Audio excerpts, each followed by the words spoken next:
Assalomu alaykum. Mana akalar. Birinchi go'rbansiyani oldi 11 etajkali domda. Gaz yo'q. Mana elektrisk ten qo'ydik. Hozir tenni mana yoqqanimizga 1 soat 10 minut bo'ldi. Mana sekin gradus ko'tarilishni boshladi.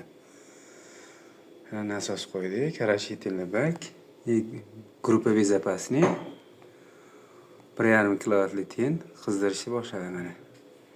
Suv davlenamiz mana 2 da.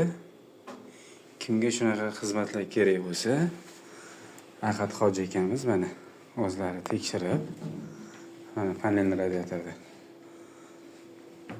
Hoji aka nima deysiz? Nima deymiz, tavsiya qilamiz. Manimcha ekonomishda ham zo'r. To'g'rimi? Hozir batareyalarimizni ko'rdik, mana qizishni boshladi mana. Xudo xohlasa hech qanaqa muammo bo'lgan yo'q. Nimagadir sekin. Suv davlenalari mana sekin ko'tarilishni boshladi mana. Nasos deyman. Motor tomon. Mana sirkulyatsiya nasosimiz. Yo'q.